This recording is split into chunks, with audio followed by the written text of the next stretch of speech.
नमस्कार. आज जागर स्त्री शक्तीचा या सिरीजचा आपला दुसरा दिवस. आज आपण वंदन करणार आहोत ब्रह्मचारिणी या मातेला.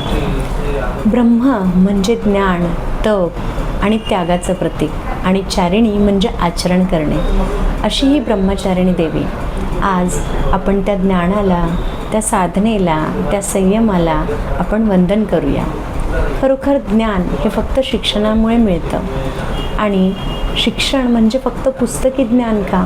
पुस्तकी ज्ञान हे फक्त तेवढ्याच पुरतं मर्यादित असतं, पण शिक्षणाने माणूस खऱ्या अर्थाने घडतो. आणि हे शिक्षण आपल्याला काय चांगलं, काय वाईट ह्यातला फरक आपल्याला समजावतो, विचार करण्याची एक शक्ती आपल्याला प्रदान करतं. असं हे ज्ञान मिळतं ते शिक्षणाने. आणि आपल्या सगळ्या स्त्रियांना ज्यांच्यामुळे शिकता आलं, अशा ह्या ज्ञानज्योती आपल्या सावित्रीबाई फुले यांना आज आपण खरोखर मनोमन वंदन करूया. आज त्यांच्यामुळेच आपण एवढं छान शिकू शकलो आहे. त्या व्यक्तीने, त्या स्त्रीने किती सहन केलं असेल त्या काळात. त्यांना शिक्षण घेताना म्हणजे समाजाचा किती तिटकारा, तर शेणाचा मारा, कधी दगडांचा मारा, सगळं सहन केलं, पण आपल्या ध्येयापासून त्या विचलित झाल्या नाही.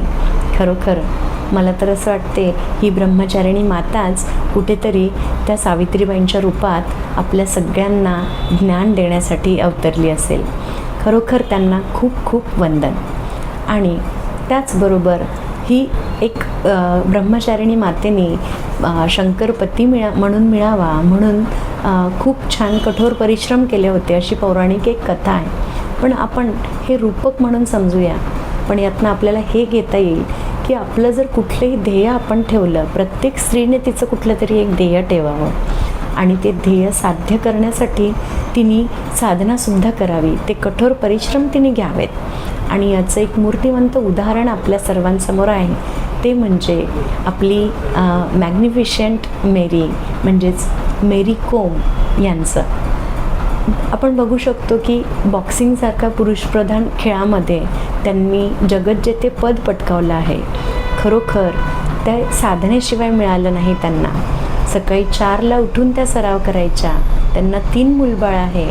स्वतःचा संसार, मुलंबाळांचं सर्व बघितलं, पण तरी त्या आपल्या ध्येयापासून विचलित झाल्या नाही. रोजच्या साधनेने त्यांनी ते जगज्जेतेपद पटकावलं. असं हे साधनेचं प्रतीक म्हणजे ब्रह्मचारिणी देवी. आपणही प्रत्येकीने ठरवलं पाहिजे, कुठेतरी आपलं ध्येय साध्य करण्यासाठी आपणही कठोर परिश्रम घेतले पाहिजे, आपणही ती साधना केली पाहिजे. त्याचबरोबर ब्रह्मचारिणीचं ते शांत, एकदम छान प्रेमळ असं स्वरूप म्हणजे ते आहे संयमाचं प्रतीक. आणि संयम म्हणाल तर याला सगळ्यात छान उदाहरण मला तुम्हाला द्यावंसं वाटेल, ते म्हणजे मणिपूरची आयन लेडी इरोम शर्मिला. खरोखर बऱ्याच जणांना त्यांचं नाव माहिती नसेल. इरोम शर्मिला यांनी मानवी हक्कांसाठी तब्बल 16 वर्षे उपवास केला, कठोर साधना केली. जगातला सगळ्यात मोठा उपवास असेल हा. विचार करा, 16 वर्ष किती कठीण वाटतात ना. आपल्याला हे नवरात्रीचे 9 दिवसाचेच उपवास कठीण वाटतात. त्यांनी कसं केलं असेल. पण शासनाने तर त्यांना नळीने अन्न द्यायसाठी सुद्धा प्रयत्न केले, पण ते त्यांच्या साधनेपासनं कधीच राहिल्या नाही. त्यांनी त्यांचा संयम तुटू दिला नाही. आणि खरोखर हे खूप मोठं उदाहरण आपल्या सर्वांसाठी आहे. तर आज या ब्रह्मचारिणी देवीला वंदन करून मी हेच मागेल की खरोखर त्या सावित्रीबाईंसारखं ज्ञानाचा दिवा प्रत्येक स्त्रीने आपल्या घरात लावावा.